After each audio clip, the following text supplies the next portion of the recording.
Hello, everyone, and thank you for joining our new career development webinar entitled Black Leadership. Let's get everyone settled for just a few minutes, make sure we're all logged in, and I will go ahead and get started in about 3 or 4 minutes.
I'm gonna give about 1 more minute for some attendees to join.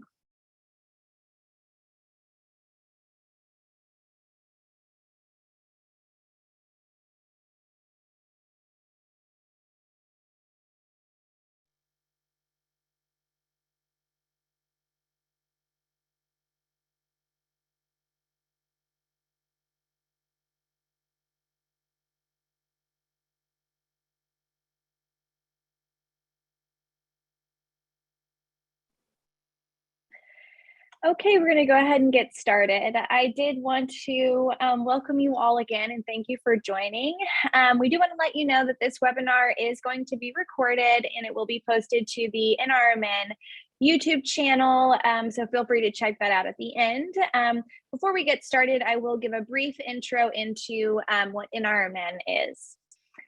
Founded in 2014, NRMN is an NIH grant-funded initiative whose entire purpose is to diversify the STEM workforce. We do this by providing researchers across all career stages in the biomedical, behavioral, clinical, and social sciences field with evidence-based mentorship and professional development programming that emphasizes the benefits and challenges of diversity, inclusivity, and culture. Our program achieves that through mentorship, networking, and professional development through our online networking platform, MyNRMN, which has amassed over 22,000 mentors and mentees. We do encourage you all to visit our website, nrmnnet.net, to learn more about our resources. NRMN is delighted to provide this opportunity for everyone to participate in this webinar and have your questions directly answered by the incredibly talented panelists. We will be offering a Q&A session at the end of the presentation, so we do encourage you, if you have any questions, to type it in the Q&A feature down below. And from NRMN, we want to give a special thank you to the Black Leadership panelists for making this webinar happen.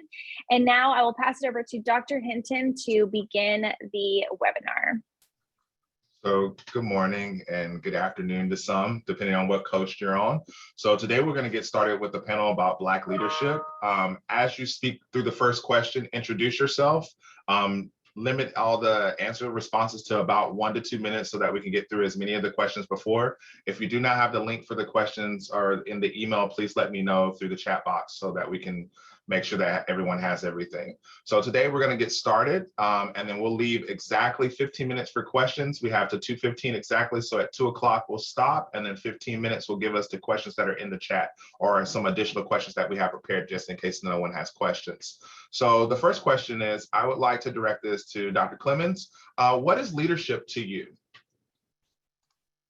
Okay. Good afternoon. I am Tamika Clemens. I'm assistant professor of biochemistry and pharmacology at Meharry Medical College in Nashville, Tennessee. And I've been here for almost, I guess, 2.5 to 3 years. And so leadership to me is effective communication. And so I've had the pleasure of being part of a leadership group called I Aspire, and they walked us through the best way to lead, which is through effective communication, which starts with having authentic conversations. So not being in the pretense level, but making sure you speak to people authentically. Thank you for that. Dr. Jenkins, could you also tell us about leadership and transition us into what is Black leadership? Oh, good afternoon. So my name is Felicia Jenkins. I'm the program manager for diversity, equity, inclusion at Vanderbilt for basic sciences. And when I think about Black leadership in particular, it's like leadership in general, but I really feel like it's important for us to have an ability to be bicultural and navigate two different worlds per se, because what may work in one community might not work in another. And we want to make sure that we're bringing people along with us who can be successful in multiple communities. So to me, it means being able to bring my authentic self, being able to code switch as I see fit, and also training my Black leadership as well to be able to do those things and be comfortable doing it.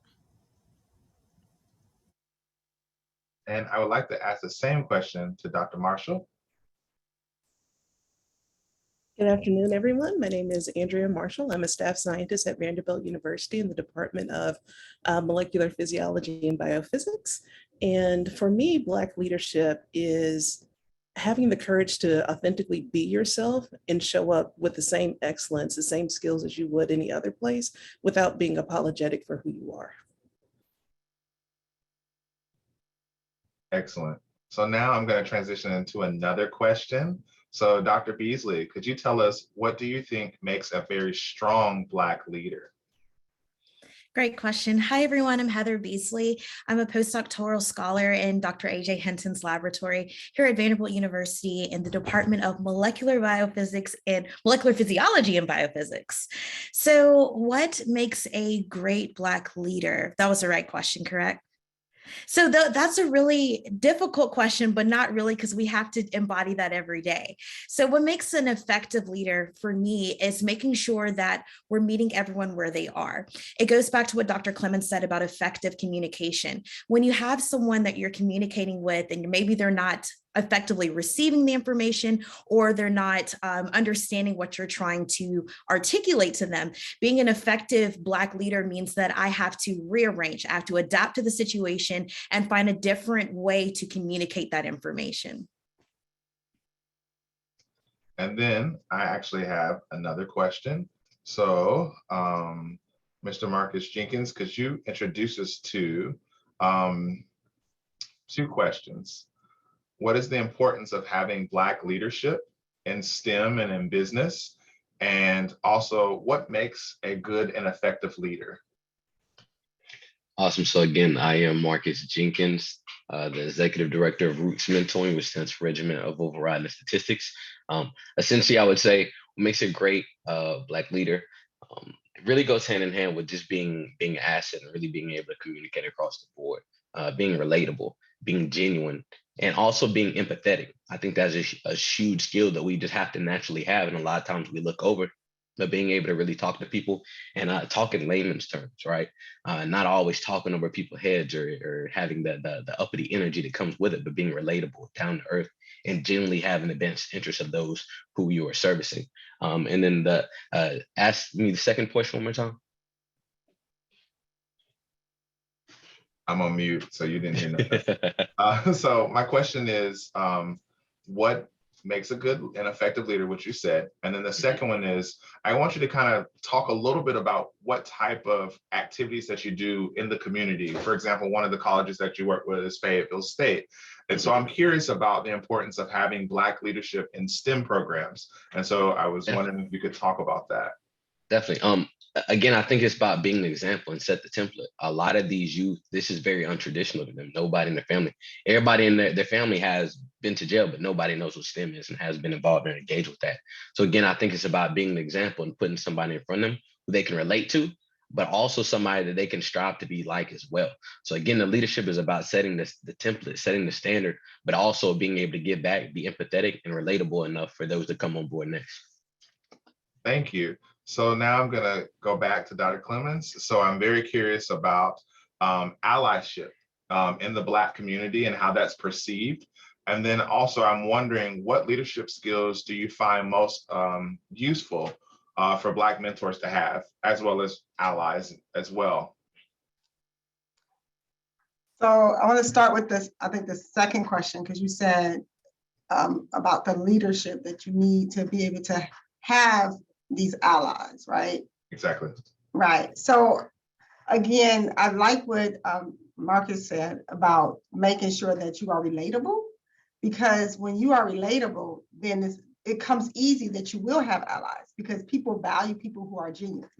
And so I think that's the main thing that I can say in terms of being able to find allies. And the other thing is communicating with the community, not just, those who, as he said, like up high, but you got to look at those who may not understand. So like last week, I'm not sure if he was on the webinar there with Vanderbilt, with the community. So engaging the community in the research that I do with Alzheimer's disease and talking to them in lay terms, because the goal is that you're trying to let everyone know that everyone is a leader. You're a leader somehow, some way in your community, right? And so we want more people to go into STEM and be in it, but they need to be able to relate to how you see it. So your allies, to me, come from giving back, and that can be given back by just going and talking to students, talking to the community, and that's how you build those wonderful bridges. Excellent. And then I would like to know how allies can be more authentic in bolstering or helping support Black mentors that are in STEM and in the community, as you're talking about.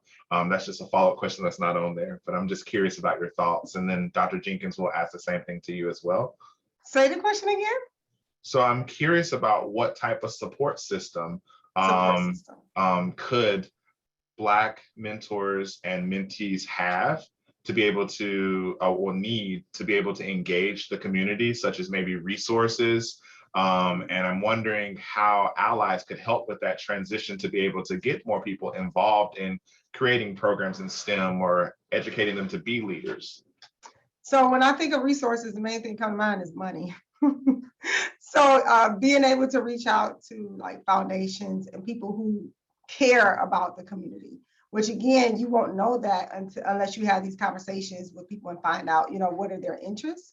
And so one thing that I do is I just try to have genuine conversations with people, meet with people, talk to them. It's so easy now in Zoom to check in with people and try to get them on board to see the work that you're doing. I also join a lot of stuff, and I know in this age of self-care, people tell you to back off and say, no, no, no, but I'm more on the stance of yes, yes, yes, because the more people are able to see me in the different spaces, then they're more willing to then help me and where I need them, and then they can become a resource. So I find myself saying yes to a lot of things. So then that helps pull me in to be able to have people to engage with me, such as with the I Aspire, like applying for all these things because you do not know what ball would help you out. I like that. Dr. Jenkins? I agree with everything Dr. Clemens said. One of the struggles I'm having now is because of COVID. I like to go and I like to do things and like to spend time with people, but I'm still a little hesitant about doing that because COVID is still very real to me and has me afraid. But along with that, when I think about allies, in particular when I'm in Black spaces with white people, when I'm thinking about white allies, one of the things that's very important to me is that I can be sure that the same conversations we're having together are the same conversations we're having when we're apart, and that if they're involved in programs that I'm working with, that they bring their concerns to me and talk to me if they have problems with whatever program we're involved in or whatever we're doing, and that if when they go back to talk to other people, they're telling them how great the programs are, in all sincerity and all honesty, that the program was great, they were involved, they have resources they want to share with us. And then also, but if there's rooms for feedback or for feedback, not criticism, for feedback, then definitely bring those to me. And that's, to me, that's what makes a good ally, especially in those spaces. But I also think about allies when it comes to resources, whether it's time, whether it's space, whether it's money, because not all of your allies are going to have millions of dollars that they could share. If they do, I think that's great. But if they don't, they might have, hey, you can use our facility. And then I also think it's great when we get into those different places where people can see, especially if you're a Black leader and you're working primarily with younger people who are also Black, because there are a lot of misconceptions about who our youth are, who our people are. But when they get to see us in action, then they can help. I think that helps dispel stereotypes, not just by them being a picture of perfection because they're trying to impress somebody, but being that picture of perfection, close to perfection, because that's just who they are, because of the greatness that lies within. But if we're always separated for reasons that other people outside of our community don't get to see that, and they don't get the proper exposure that they need, and then they don't get the proper opportunities that they need as well. So that's what I think. Did I answer the question? You did. Okay. Every question and answer is unique. So I really appreciate that. So Dr. Marshall, could you give us your thoughts about that? And then after that, we'll transition to a new question, Dr. Beasley. Sure. So for me, allyship, one, it's important when they are willing, if you want to be an ally, being willing to hear our experience and hear it for what it is, rather than trying to either shift or alter the experience to make yourself or others feel more comfortable. Just being a willing ear to hear exactly what we say in our experience and give us the benefit of the doubt of belief goes a long way. And then the other thing is, we are Black, but we're people, we're trainees, we're professionals just like anybody else. And so it's not that you have to approach us in a super different manner. Just acknowledge our humanity just like we acknowledge your humanity. Just come talk to us. And in doing that, be willing just to put it aside and take a chance on us, and you'll see and get to know us.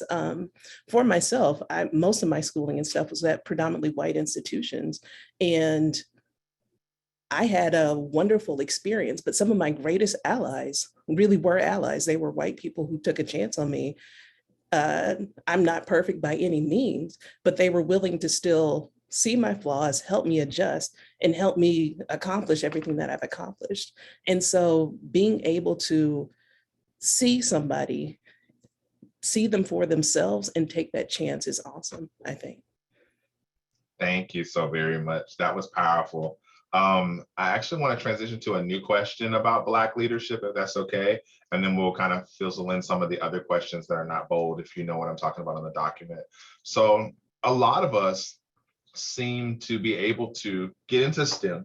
Some don't stay, especially women and minorities. That's a citation from an Eli paper that Marcus Lambert did and his colleagues.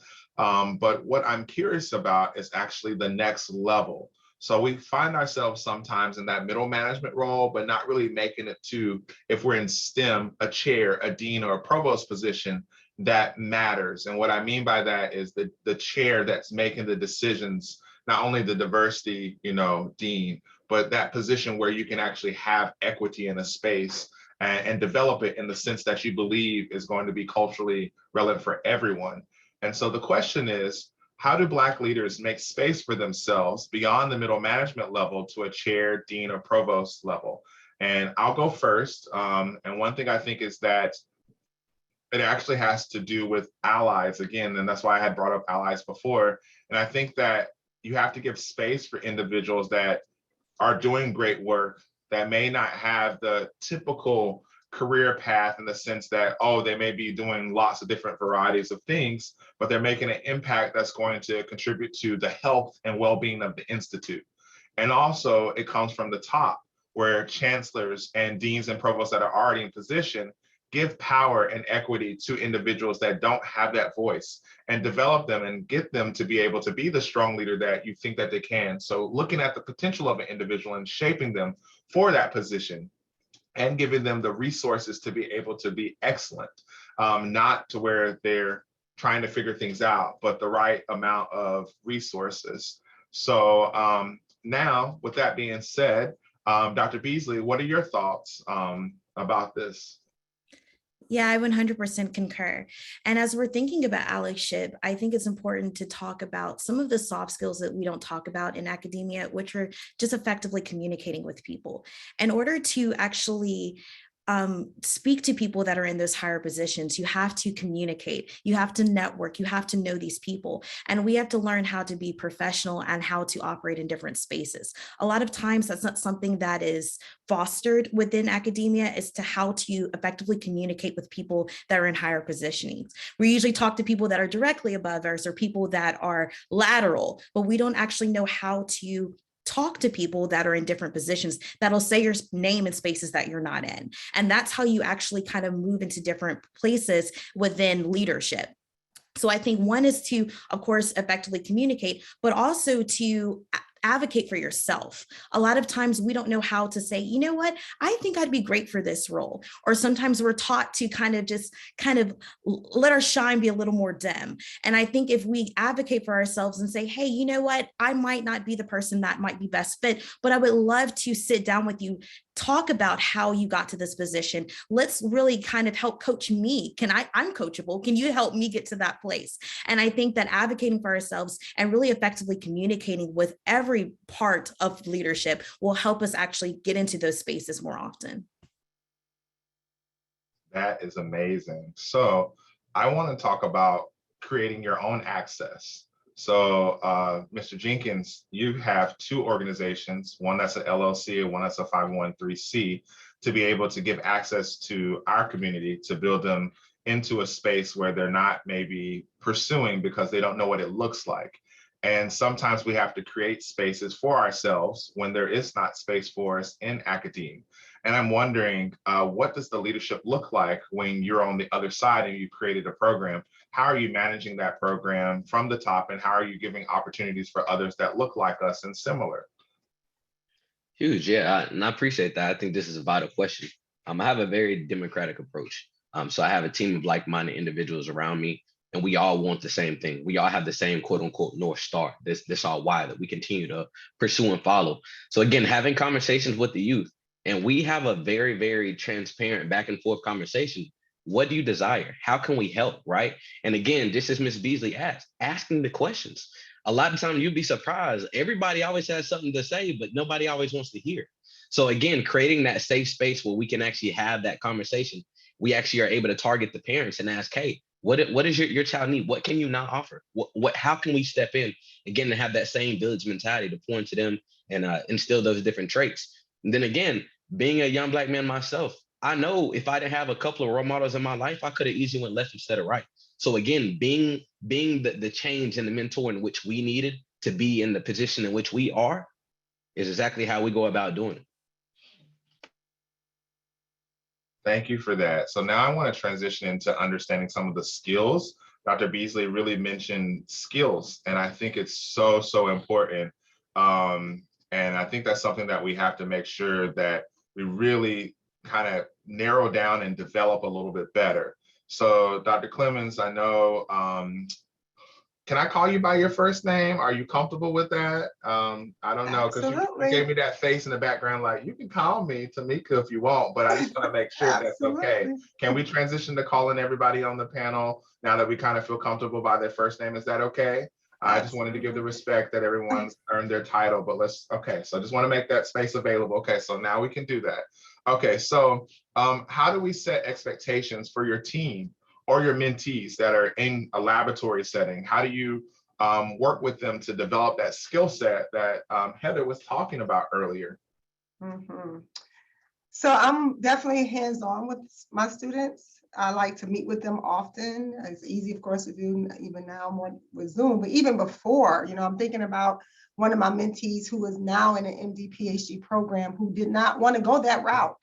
But getting to know her better and talking to her more. I remember the day she walked in and was like, "You're right, I'm going to apply." And now she's entering her third year in the MD PhD program. But as I get to know the students, spending time with them, walking them through little things, kind of helped me to guide of how to best work with them.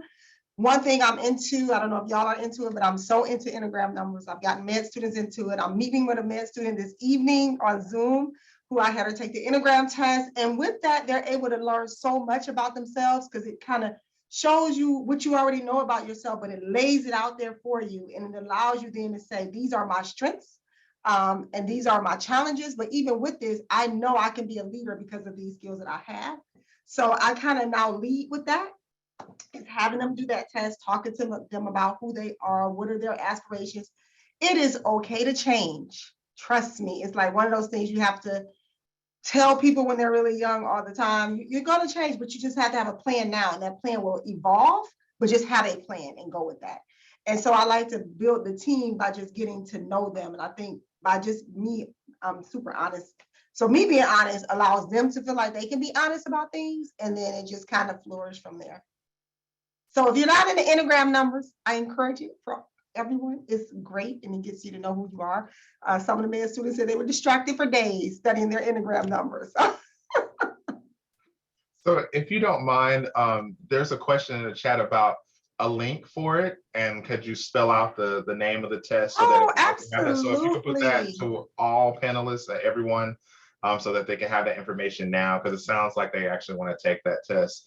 And since we're talking about different types of tests, there's a question that was kind of reserved for later, talking about emotional intelligence. But since we're kind of segueing into that, I do think it's important for all leaders, not just Black leaders, but all leaders, to have some type of emotional intelligence, social quotient as well, and also a quotient that's talking about cultural competency. It's called sometimes CQ. So the reason I bring this up is because leaders not only need to develop new skills and be aware of changing how they are. Thank you for that, Tamika.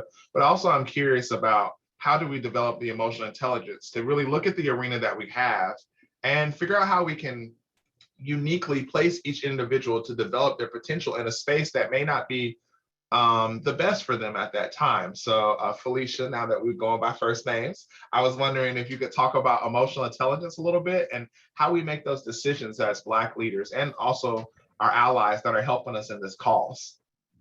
Thank you for that. So one of the things that's in my toolkit is my sense of humor. And I use it as much as possible whenever I can with people because it can kind of help diffuse difficult situations. And so what I like to do is if I have someone who is a leader in a certain situation, but maybe that's not their strong point, I kind of help to I try to help them renegotiate that, or really hone in on what they're really good at. So say you might have someone who's really good at science and they do great science, but they're not so good at communicating with other people. And so I try an approach where it's like, okay, well, the sandwich approach, you're really great at this particular thing. This other thing right here, when you say blah, blah, blah, blah, blah, that can be interpreted this way. And although I don't think that's what you intended, that's the impact that it had. So another way that you could say what you want to say and get that message across is to, say it this way. And it sometimes it works, sometimes it doesn't work, but I really try to meet people where they are. And a lot of times in leadership, when people don't have those emotional skills or that emotional quotient, that emotional IQ, then I really have to take some steps back and say, it's really working for you when you do this particular thing. It's working less well and you're not getting the results you want because the approach is not working. And I really would encourage you to try this approach over here to kind of get the results that you're really looking for. And I think it goes back to the communication, being open and honest with people and letting them know that you really want not only the best for them, but the best for the organization. And the real way to get that is if we can be open and honest in our communication and get on a pathway together to kind of where I use my strong skill, wherever I'm strong, I use those, and wherever you're strong, you use those, and we can, go further, faster that way. Ideally. That's beautiful. Thank you for that because it's so important. So, Andrea, now we're on first names. I'm just curious about whether or not you could tell me an instance, either from your experience or others that you've helped mentor through the process, about what happens to a laboratory space or what happens to a summer program or what happens to a conference when there's not emotional intelligence around. Could you give us kind of an example of that and then how that could be fixed if this was thought of, if this skill that we're talking about is incorporated? Okay, I can. So I'll just say my past experience because I don't want to point anything out. I have experienced a tendency to where if we are scientists, we're just all of a sudden supposed to be these robots, these monoliths. Like you're not allowed to have your personality. You're not allowed. It's not necessarily to have feelings, but it's just get it done was the experience or the push, without recognizing that if I have demonstrated before that I'm always early, I'm always do 110%, I always have my experiments done on time, they're planned out, but then all of a sudden there is a change in behavior that should be taken as a sign or an indication that something has happened.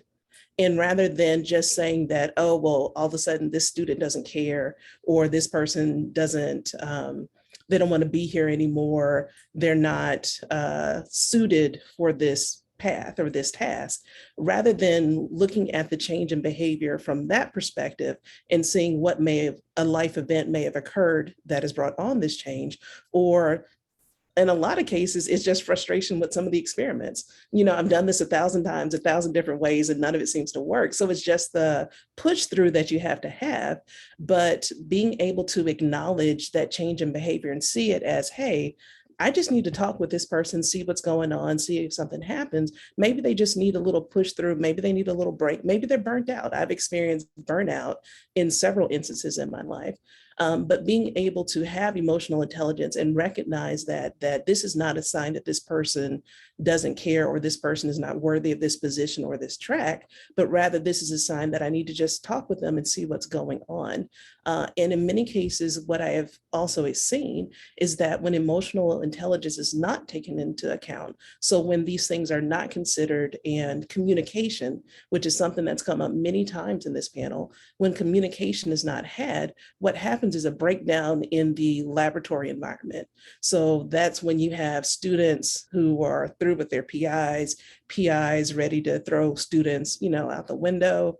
And it tends to lead to a non-productive, non-effective laboratory environment. And so I really think that emotional intelligence is a key skill and a critical skill for all leaders to have. Thank you for that. So now I'm going to open the panel up a little bit, so where we all can kind of share in those responses, because I think these questions are really talking about aspects that we all experience, such as microaggressions and how we're going to deal with that. And I want different perspectives because I think it's important to hear how microaggressions can impact each of us differently and how we can respond to those things. So the first question that's around this topic is, can you tell me about a time when you demonstrated leadership capabilities on the job, whether it's in the classroom, whether it's, running a summer program or mentorship program, and you've experienced microaggressions, but you had to still do your job in spite of, and how did you kind of make that switch in your mind, which is the key step to not let it impact you, but still progress and perform?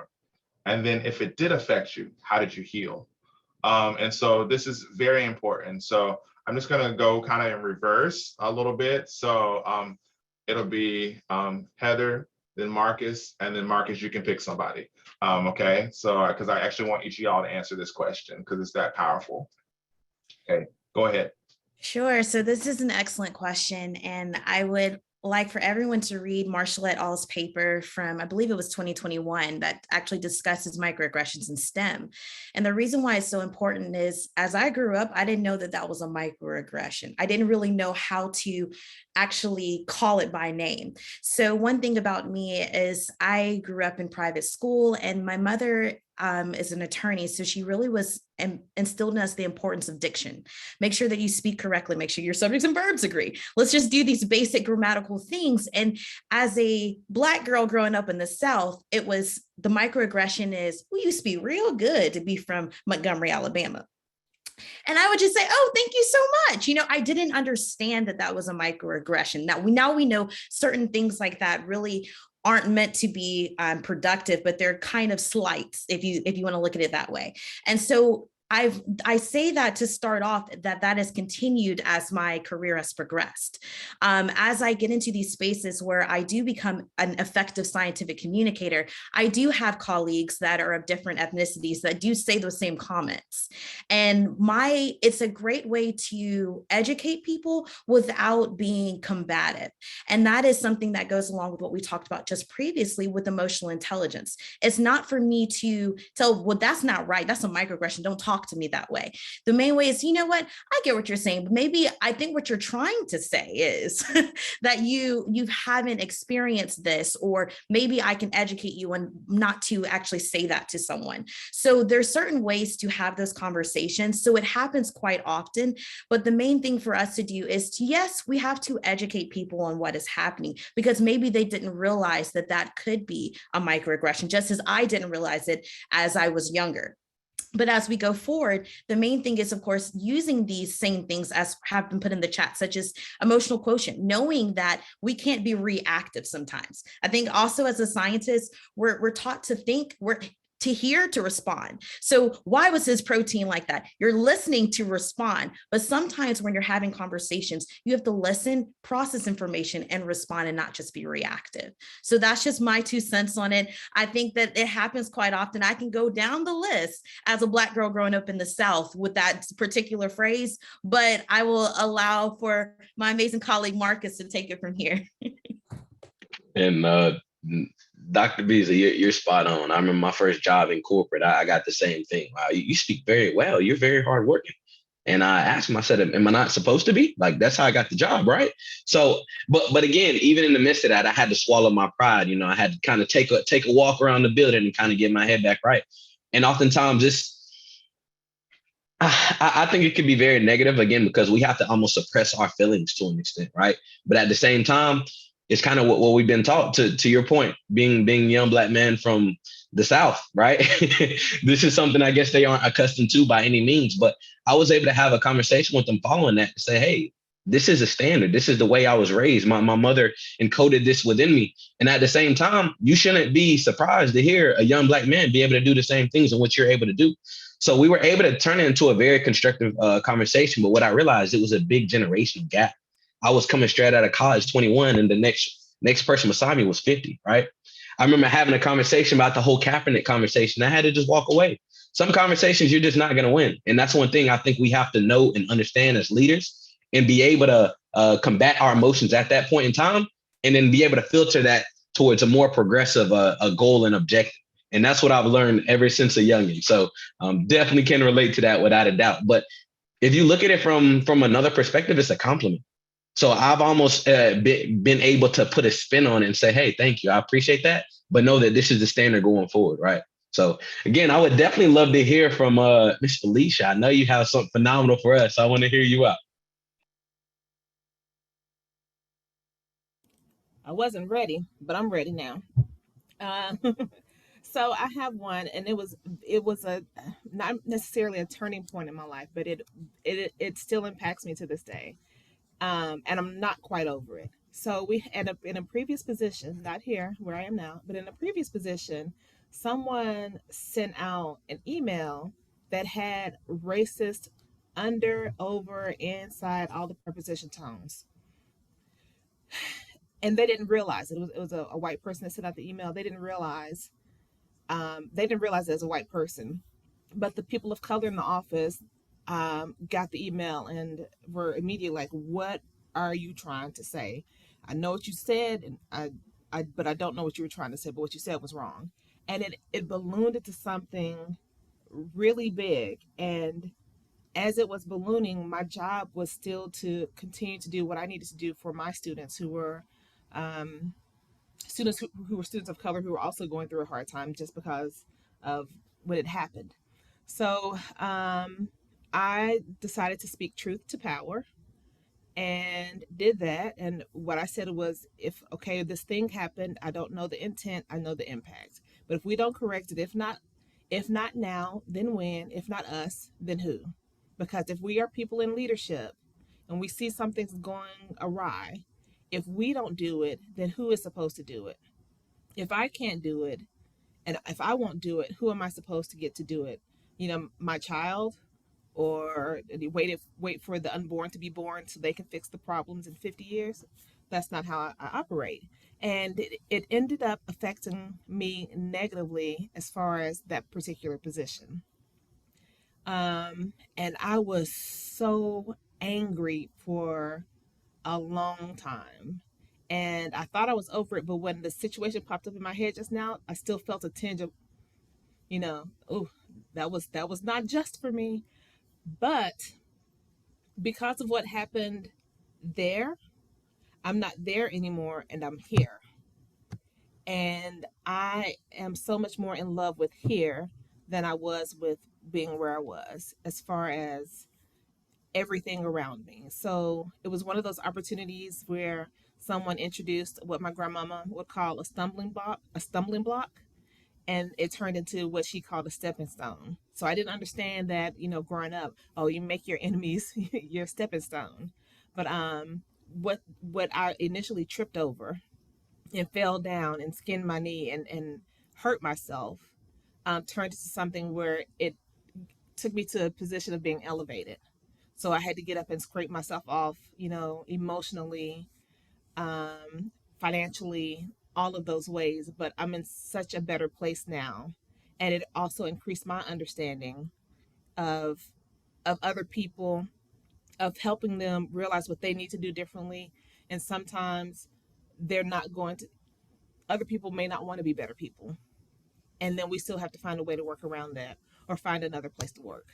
So it was definitely a growing opportunity to me. It was very challenging in the moment. I said lots of words that I cannot repeat for you all today because I don't know who's listening or who's going to see this, but I said all those words. I had a very difficult time. There was lots of crying. And in order to heal myself, I also had a lot of therapy, like professional therapy, where I paid somebody to help me process through what was happening. And then occasionally when it comes up again, I still feel like a twinge of anger or, that spirit of unfairness. I remember the world's not fair, and here are some things that I can do. And let me focus on that. Let me turn around and look and see where I came from. Let me focus on the things I've done since then and understand that there are some people that I can help, some people that help me, and I'm not going to be stuck where I was then or where I am now.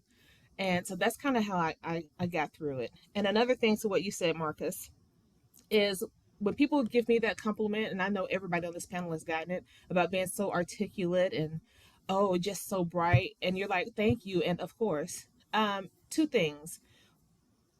Thank you. And of course, and how you responded as well. But then I take it a step further now and say, you're speaking from a place that surprises you, and it shouldn't.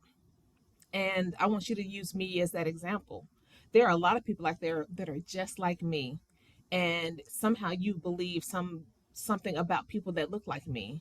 But now you need to take this information and go forward and tell your people and your friends and your other folks that you know that This, like you said, this is the standard. We're out here. This is what we're doing. You're paying attention to what you've seen on television. And we all know that what you see on television is not an accurate or adequate description of what real life is for everybody. You know, nobody lives like what we see on TV. So don't adopt those ideas about me or people who look like me, you know, and go forward in peace. So so yeah, that's what happened to me, one of the stories. And then Ms. Tamika, I'm gonna pass it on to you. Thank you. Yeah, that was really powerful. And then it just had my brain going to so many places. So thank you for sharing. I'm probably the only one on this panel, I guess, that's not from the South. And so I'm used to people talking bad about where I'm from, Detroit, born and raised, love my hometown. And so I feel like people attack Detroit on top of, you know, attacking you being Black. And so I get it from all sides. And so I went to a couple of places when you all were talking. Well, I'm gonna start with the one that's most recent that doesn't involve me directly, but is so important how this still happens and it doesn't just come from white people. And then I'm gonna talk about one of my own experiences. So I have two daughters. One is in medical school and one is in undergrad at University of Michigan. She just finished her freshman year. And I remember when she called me in March. So she had a 4.0 first semester. She ended up getting a 4.0 second semester. And she called me because she wanted to talk. In the comment, she was raised in Atlanta, Georgia. She wanted to talk because she said, Mommy, it's not just the white students here at University of Michigan that are shocked that I have a 4.0.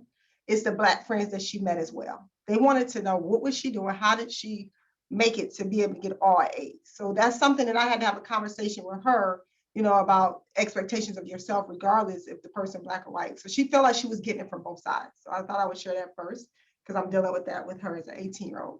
Then I'm gonna go back to when I didn't understand any of this. So born and raised in Detroit, first generation college student. I'm not gonna say the name of the school, but most people don't know, I started off at a PhD program at a white institution. It's not on my CV because I left it within 6 months. It was horrible. I didn't understand what I was facing, but I believe in protecting my peace inside. So when I didn't feel that peace inside, I literally hopped in my car and drove down to Meharry, which I had got accepted to Meharry, HBCU medical school, and was like, can I now take this one position you all gave me? Because I had been accepted, but I didn't take them. I took the white school first. And so looking back on it, I experienced so much during that 6 months of being at that white institution that I literally just shut down and did not know what to do with my life and just felt so lost. And so I had to be redirected because what you need all the time is support. And I just did not have that. My family couldn't give me that because they didn't understand what I was going through. And I'm now in a PhD program navigating some that they still don't, you know, people still don't really understand. And so I will say Meharry pretty much saved me because it became a protecting point for me. And then I learned how to navigate better. So being a student at Meharry, you do take classes at Vanderbilt. And so then I did begin to experience microaggressions through classes over there, but I feel like I was more protected because I knew that I had a base and that base was Meharry. And so being able to then use my voice and talk to younger people, including my own daughters, my oldest is at a white medical school and she has recently experienced something at the med school. So keeping her uplifted, because it's only 5 Black students in the class of 150, just called me. And I just wish I had that. And I did not have it. So my thing is that we all are leaders now and we need to support those who are coming behind us so that they do not have to leave institutions, that they know that they are a fit and they belong in that space as well. I want to say something because I done had plenty of microaggressions. One of my particular ones was at a,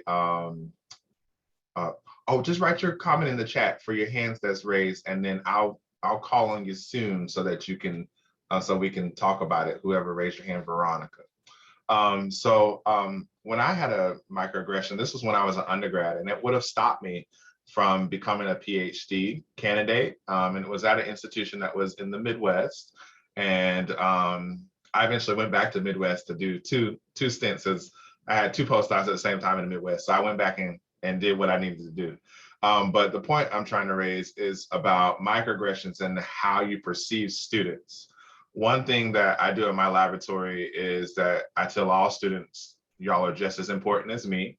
And that it doesn't matter that you come from this institution, whether it's an HBCU or a predominantly white institution or a native serving institution like a tribal college or a minority serving institution. It doesn't matter, because what matters is you, the person. Because a lot of times when I was in school, when I came from an HBCU, I'm very proud of coming from an HBCU for my undergrad degree at Winston-Salem State.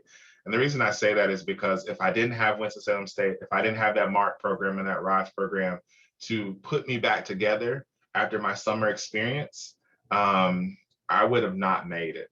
My summer experience is when I actually found out that I had a sleeping disorder. So I was falling asleep. And so they thought I was lazy, and that was not the case, because the summer before I was in the lab all the time, enjoying myself. And eventually an ally that I played tennis with when I was in grad school was the reason that that relationship got healed with the individual that was the mentor in that laboratory. And he vouched for me and he said, this guy's just doing great working. By the way, he plays tennis too. So just letting you know. And the guy was on a plane ride at the time. And ever since then, it was just absolutely amazing. This individual has helped to carve out a space and connected me to other individuals when I was at my postdoc. So sometimes you don't know a mentee's circumstances. So when you're thinking about raising up Black leaders, we have to deal with so much, whether it's at home, whether it's sending money home, sending money to grandparents, whether it's dealing with a death, dealing with someone that may have had an overdose. You don't know what's going on in people's lives, and then still trying to manage to do this thing we call education.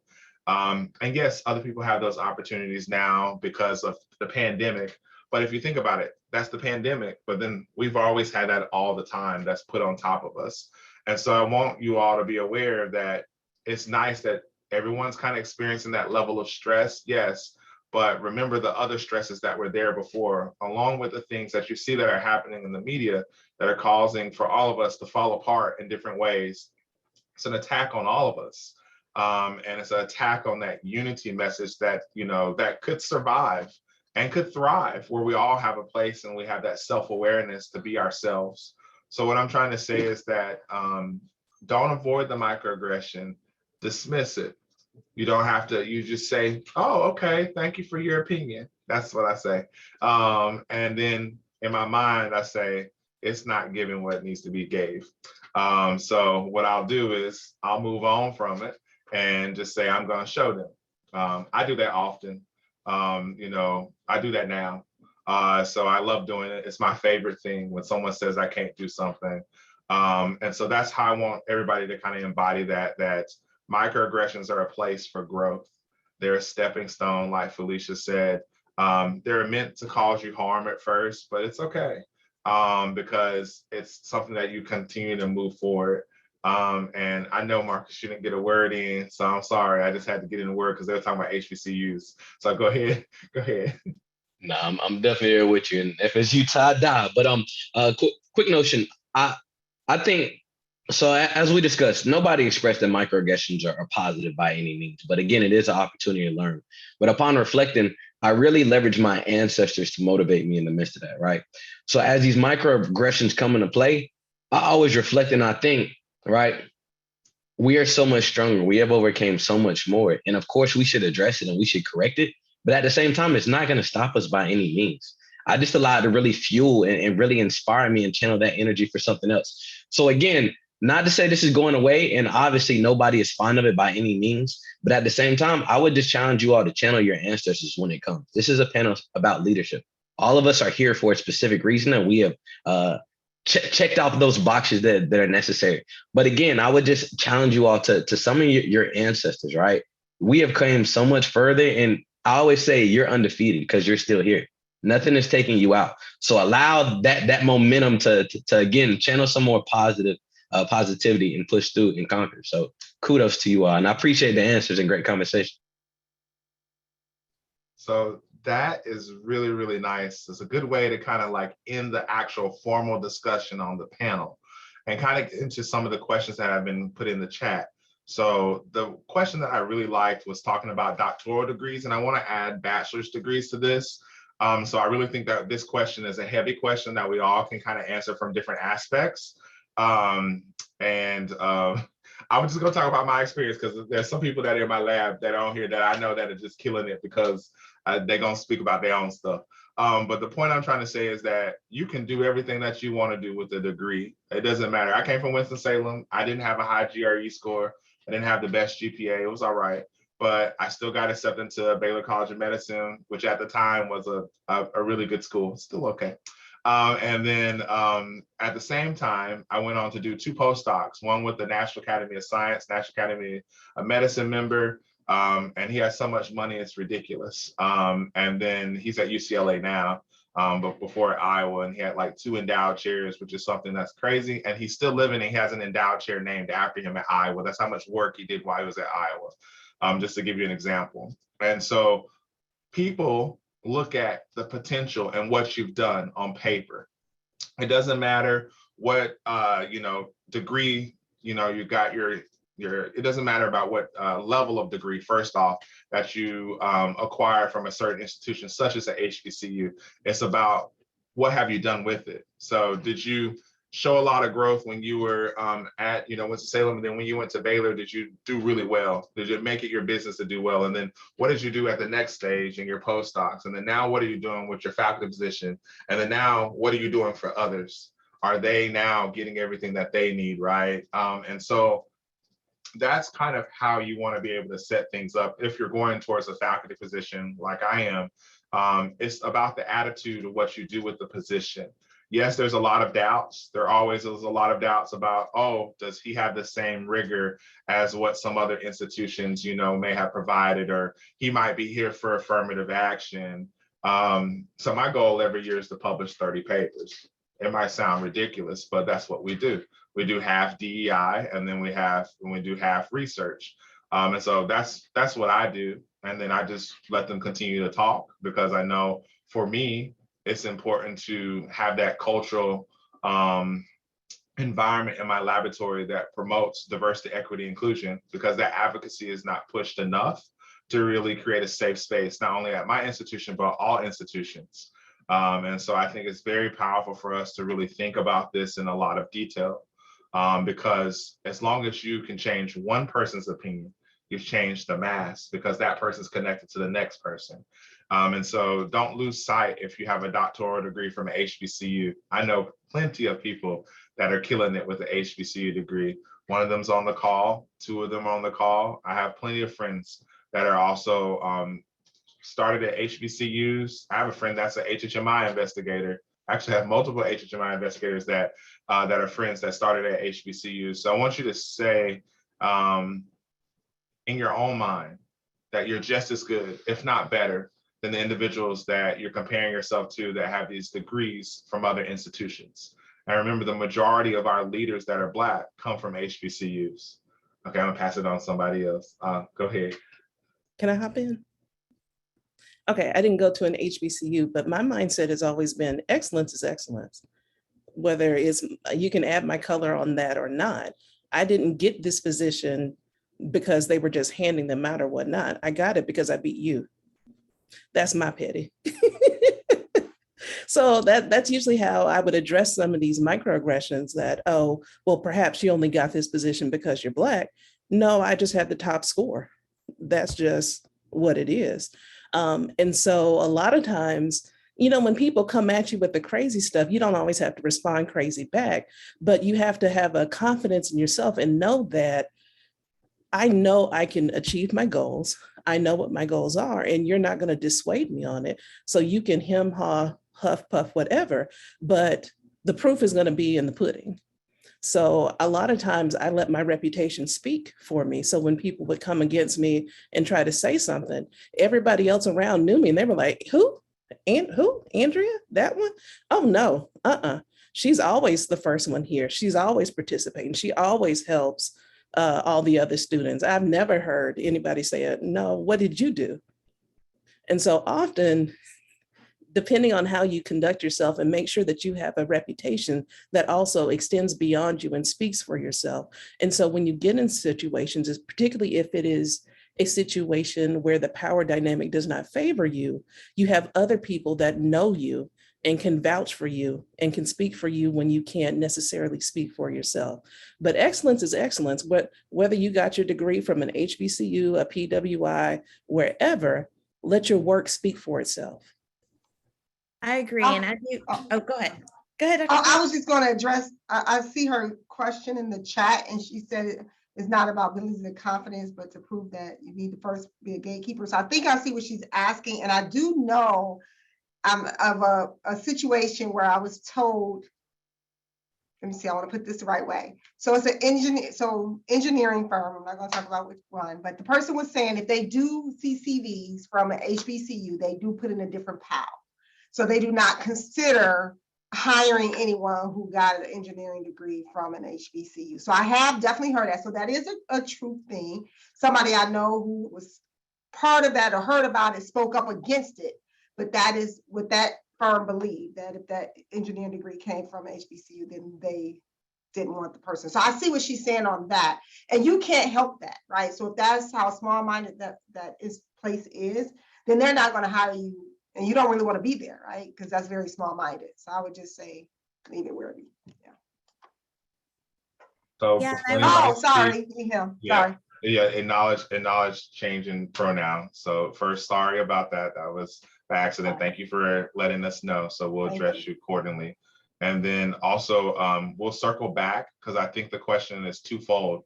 So there's a confidence question that has to come about first before you can make the switch in your mind to know, regardless of where you went to school, you will be excellent. So maybe there's enough time to actually do both parts together. So whoever is continually speaking, just do both parts. And then for the rest of the panel that spoke about the first part, we can go back and answer the second part. Sure. So I'll step in real quickly. So yes. So one thing like Dr. Clemens graduated from Meharry Medical College, which is of course an HBCU in Nashville, Tennessee. And I will tell you, first year, went to the American Association for Cancer Research poster, and a gentleman comes up to the poster and goes, "Hi, Heather Beasley. Where's Meharry? I've never heard of it." "Oh, let me go ahead and educate you. It's in Nashville, Tennessee." "Oh, is it near Vanderbilt?" "Absolutely. So let me tell you about Meharry Medical College." The reason why it's an opportunity is it's a way to actually inform them. You might be the only person they've ever met from Meharry. So you got to show up and show out. Let me go ahead and tell you about these transcription factors. And from there, he said, wow, let's continue. And this is someone now I'm still in contact with this day, but I was the first experience that he had with a historically Black medical school. And so it's an opportunity to represent for people that may not know. And it might, yes, it might be from a stance of ignorance, but it's also an opportunity for you to shine and show up and show out.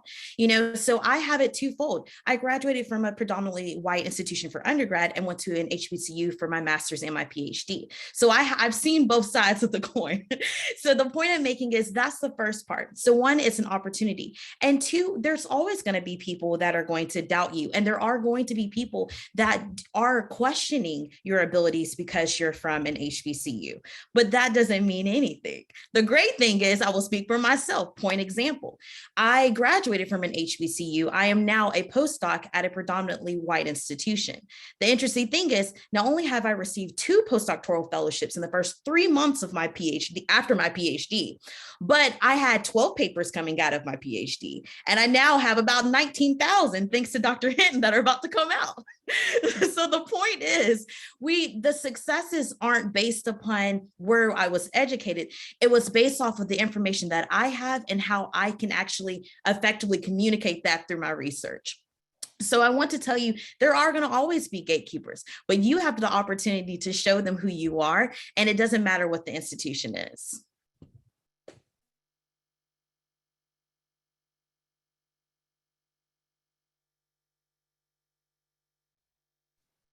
And then can we go back to answer the second question? The first question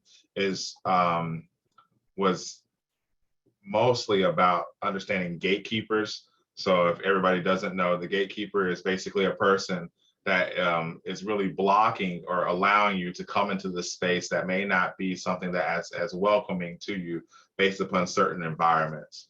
And so that could be at a business job, that could be at a STEM job, it could be in another industry as well if it's not academe like industry.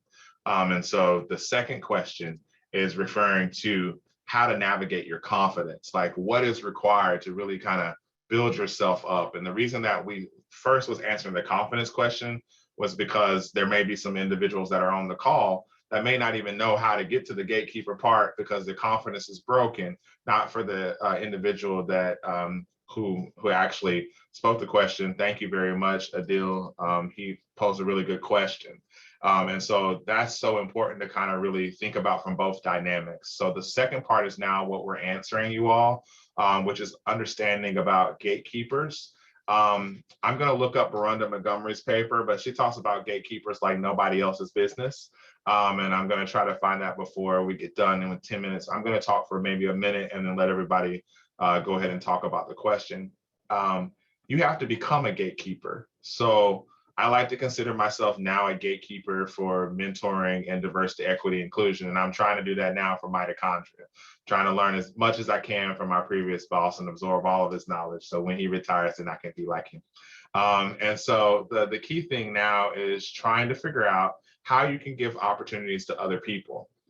Can you create things where individuals may not have the opportunity to be recognized? For example, Dr. Felicia Jenkins and I, we did a Juneteenth ceremony and a mini symposium, and we had a dinner. And the thing about this was that it was an unusual symposium because we had two committees, one that was formalized for graduate and postdoc abstracts, and a second to recognize the national community for all the work they did in a variety of categories, including shadow mentoring, which is something that Black leaders take on constantly, where we're mentoring other people's students when they're from a diverse background, when that person is not supplementing everything that they need or giving them the network to be able to be successful. Or casual mentoring, where you find yourself in the hall when someone runs up to you to talk to you like, oh my God, you're Black, you look like me, I don't know you, but let's talk. So sometimes these different situations happen. And the reason I bring this up is because you have to create space for individuals that are not being recognized. And when you have that ability to do that, continue to do that. The funding will come, the recognition will come, but the most important thing is that you're changing someone's ability to have access. Every award that you do for someone else, every uplifting that you do for someone else, it'll come back to you. That's not the main point, but the point is to give the opportunity for others. And I do the same thing now when I'm writing diversity, equity, inclusion articles. Sometimes I will just shadow somebody on like how to do it. I'll edit it and I won't be on the paper, but I know it's coming out and I'll be so hyped about it because I'm like, oh, this is what's up, and then tweet about it and say congratulations. Or sometimes where I may offer opportunity to others and then I'm the senior author, but then I decide to push myself on the inside so someone can have a co-senior and they're on the outside, or someone can have a first author because it's not important to me. The people know that this space is something that I enjoy and love to create for other people. And I hope that each of us can follow that so we can become the gatekeepers. Now, how do you become the gatekeeper when you don't know? The other thing is simply access. So it's about your network. So it's all about what Heather said at the beginning, which is when you're at that poster and they don't know what that HBCU is at, you show out and you show up. But you show out first in the best way, because you're going to automatically show up if you show out.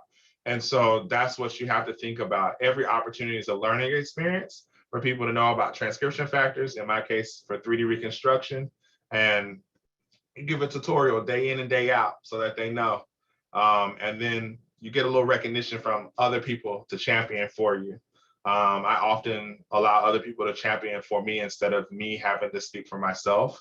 And I think that's so much more powerful. And you will get the access that you need. Okay, I'm gonna be quiet so everybody else can talk because we only got like 5-6 minutes left. Okay.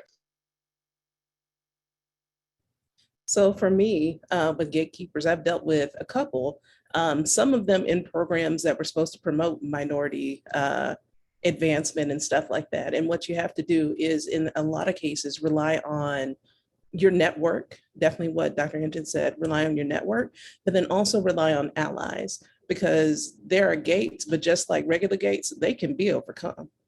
You may have to go around. It may take you longer than you thought, but you can go over, you can go under, you can go around. There are ways to get around gates. And so some of that may be building your network. So that may be presenting what you do at conferences, get to know your societies and whatever your field is. It may come through society connections. Make sure that your own reputation is such that people would want to promote you. And it makes it easier for people to put your name out there and to get your name spoken in the rooms where it needs to be to overcome those circumstances. Anybody else want to hop on? I can take it from a little bit of a different perspective, right? So once we get in the door, it's just vital to put our foot in the door and then help others in. And what I mean by that is really and truly be the template and be the example, but always continue to work to develop and do better. I think it's beyond vital, because oftentimes we bumped our head. We have the different bruises, so the next one doesn't have to, right? So being able to share that insight and that intelligence that comes with it, but being open and genuinely wanting to help others, right? And again, just being the template. As leaders, you have to be. You're going to be on the forefront when you do good. You're going to be on the forefront when you do bad. But at the same time, at the end of the day, you got there, and it's your role from a leadership standpoint to be able to help others get through there. So again, I'm a firm believer in, if you busted your butt, let's talk about it, so I don't have to do it, right? And continue to pass on that mentality. And I don't. Was somebody else about to go? Okay. One of the things that I also do, and I don't know if this one is good or bad, but I do it mostly with my nieces and nephews. And the oldest is like in her 20s. And the thing that I did was, I don't always wait for them to ask for help. I go ahead and tell them, like, I want to help you because, I wasn't a first generation student, but I was the first one to go to graduate school. No, actually, I wasn't that either. But because my sister and I both went to graduate school, it was like, let me go ahead and tell you some of these things so that you don't have to do them. And she would resist, and some of my other nieces have resisted, and I really don't care. But I tell them, the reason that I'm giving you this information is because you believe that you have to do it all by yourself, and you don't have to do it all by yourself. My job is to help you look out for obstacles so that when they come, I can give you some tools and strategies to get around them so that you don't have to go through all the stuff that your mom and I did. It's not so you can do it all on your own. Whoever told you that you have to do everything on your own lied to you. They're a liar, and the truth is not in them. So my job has been to kind of help with that and pull back a little bit, but I'm not good at that part because she tells me still now. But my job is to help her figure out some things that are going to come so that she doesn't have to use all of her energy trying to get around these places when I can tell her where the path is right here. They wouldn't let you in that gate, but there's a door over here. Just go through that one. She's not thankful for it just yet, but she will be. I'm sorry, Miss Tamika, your go. No, y'all summed it up very well. So with that being said, it's time to end the panel. And if you need to follow up with us, you can reach out to NMRN and they'll give you our access to our emails, or you can follow us on Twitter. So you kind of just type in our names and that should pop up. And thank you for creating this space, NMRN, and thank you for your funding from the NIH to be able to create this space so that we can learn together and be community as we grow in science and together. So thank you. Of course. And on behalf of NRMN, we want to send a thank you to all of you, incredible panelists. And this was such an important discussion. We were so happy to be able to host this for you guys. And before I send you off, we are having one last webinar in this Juneteenth webinar series. That one is titled Making DEI Visible in an Invisible Institution. You can find, I can actually share that link real fast before we hop off for everybody to join, to register for that specific webinar. That one is next Thursday at 11. And then here is that link. But again, I want to just one last time thank you all so much for having this incredibly important discussion, and I hope you all have a wonderful day. Bye, everybody.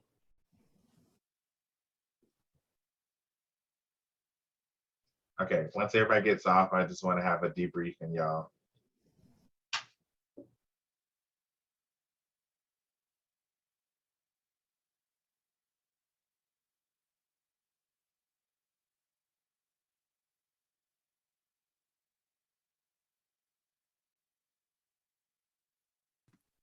I think it's still recording too.